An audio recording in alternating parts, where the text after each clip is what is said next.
Viewers আসসালামু আলাইকুম, welcome to master Trading corporation MTC.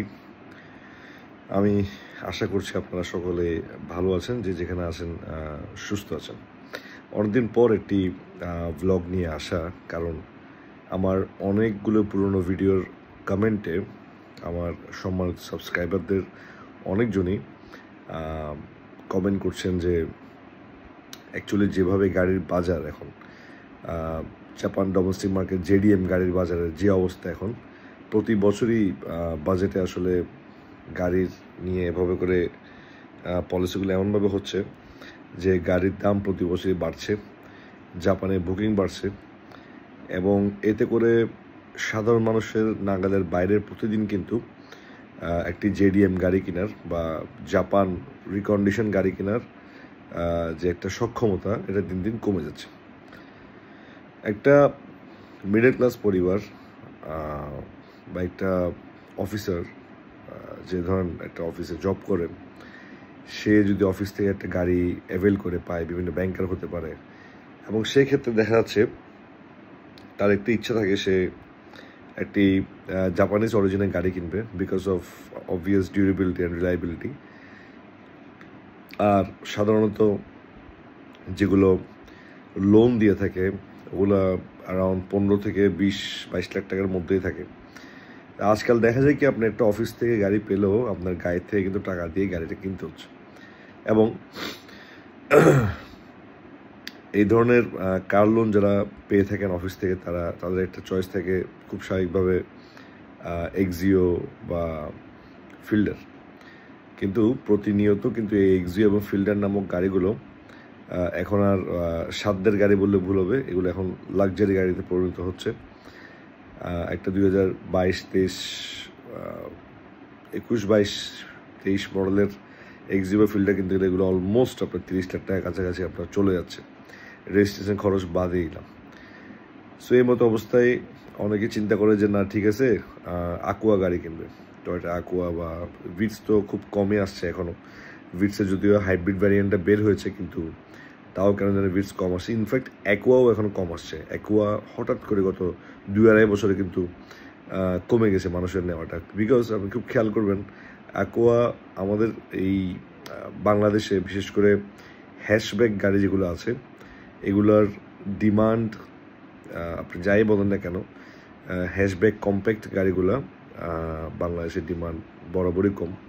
খুব কম মানুষই আসলে একটা গাড়ি থাকলে বা একটা ছোটো গাড়ি নিতে চাই স্কুল ডিউটির জন্য, বা প্রথম গাড়ি হিসেবে কিন্তু খুব কম মানুষই চয়েস করে।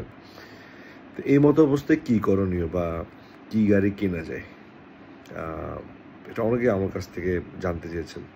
তা আমি যদি একটু অন্যান্য ব্র্যান্ডগুলো যদি ঘুরে আসি, আমি বিশেষ করে আপনারা আমাকে অনেকে জানেন যে প্রোটন নিয়ে আমি অনেক কাজ করেছি এবং আমি নিজেও প্রোটন গাড়ি ব্যবহার করেছি। কিন্তু প্রোটনের মধ্যেও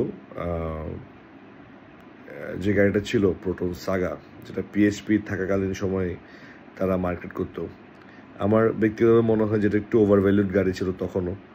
এটা অনায়াসে 12 থেকে 13 লাখ টাকা তো ঠিক ছিল, বাট কেন যেন এটার দাম তখনও 20-20.5 লাখ 22 লাখ টাকা রাখা হতো, if I am not mistaken. তো প্রোটনটাও এখন র্যাঙ্কস মার্কেট করছে না, করছে তারা প্রোটন X50, X90 এবং S50 যেটা সেডান কার, যেটার দাম অ্যারাউন্ড আপনার, আমি যদি বরাবর না হয়ে এক্স্যাক্টলি বলতে না বললেও 32-33 লাখের উপরে। এরপরে হিউন্ডাই কোম্পানি, সেটাও র্যাঙ্কস এখন অনেক আগে থেকে মার্কেট করে আসছে। তাদের হিউন্ডাই অট্রিচ গাড়ি একটা আছে, বাট দেন এটার মধ্যে অনেক ইস্যু আসে সিসি নিয়ে, অ্যান্ড পপুলার না রিসেল ভ্যালু মধ্যেও একটা ঘাটতি আছে, যে বাংলাদেশের মানুষ রিসেল ভ্যালু চিন্তা করে, বাট এর দামও প্রায় 26 লাখ টাকার উপরে। আমার ভুল হলে আমাকে মাফ করবেন, আমি আমার স্বল্প আইডিয়া থেকে বলছি। এরপর পিএইচপি এখন যে গাড়িটি লঞ্চ করেছে, যে ব্র্যান্ডটি, সেটা হচ্ছে পারদুয়া। এখনও ওভাবে করে পপুলার হয়নি, যদিও এটা মালয়েশিয়াতে নাম্বার 1, এটা সত্য। ওদের যে গাড়িগুলো আছে স্বল্প দামি গাড়িগুলোর মধ্যে হচ্ছে পারদুয়া মাইভি, তারপরে পারদুয়া এক্সিয়াটা হচ্ছে আপনার 1000 সিসির গাড়ি, এবং আমি যতটুকু জানি এটার দাম 20 লাখ টাকার উপরে হবে, বাট সিসিটা 1000, অনেকে 1000 সিসি গাড়ি কিনতে চায় না। পারদুয়ার যেটা ভালো ব্যাপার সেটা হচ্ছে পারদুয়ার প্রত্যেকটি গাড়ি যে কয়টা ভ্যারিয়েন্ট এসেছে আপনার পারদুয়া আরুস, কমপ্লিটলি টয়োটা রাশের রিপ অফ, তারপরে মাইভিকে বলা যায় আপনার টয়োটা অরিসের মতোই technology, but Aruz far better. আগজিয়াটা আছে মোটামুটি, বাট এই যে বাজেট ফ্রেন্ডলি গাড়ি যেটার মধ্যে মানুষ একটু সাহস পাবে, একটু একটা রিলায়েবিলিটি ফ্যাক্টর কাজ করবে মানুষের, সেই গাড়িটি কোনটি? এটা আমার ব্যক্তিগত সাজেশন, কমপ্লিটলি আমার ব্যক্তিগত সাজেশন। এটা আপনারা এগ্রি ডিসএগ্রি করতেই পারেন। বর্তমানে যদিও ডিউরেবিলিটি এবং রিলায়েবিলিটির দিক দিয়ে নাম্বার 1 আমি বলবো এখনও, বাট রিসেল ভ্যালুও পাবেন, বাট হয়তো বা কার হিসেবে আপনার চয়েস নাও হতে পারে ইন টার্মস অফ ডিজাইন বা এইসব গাড়ির একটা বদনামি থাকে। আমি যে গাড়িটার নাম নিতে যাচ্ছি সেটা হচ্ছে টয়োটা প্রোবক্স। হ্যাঁ, টয়োটা প্রোবক্স এখনও 20 লাখ টাকা অ্যারাউন্ড কাছাকাছি দামে আপনি পাবেন, depending on mileage and everything else.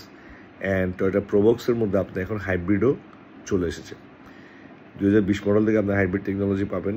And যদি আপনাদের চয়েস হয়, যদি একটা টয়োটা গাড়ি কিনতে চান এই দামের আশেপাশে, আপনারা এই 20 লাখ টাকার মডেললেস, 20 লাখ টাকার মডেললেস আপনারা টয়োটা প্রোবক্স হাইব্রিড ভ্যারিয়েন্টটা ট্রাই করতে পারেন, প্রি অর্ডার দিয়েও আনা নিতে পারেন, বা কোনো ইম্পোর্টারের কাছে থাকলেও দেখতে পারেন, যদিও কম, বাট সাধ্যের মধ্যে এই গাড়িটি যথেষ্ট বিল quality strong, reliable, durable, parts availability সমস্ত কিছুই আছে।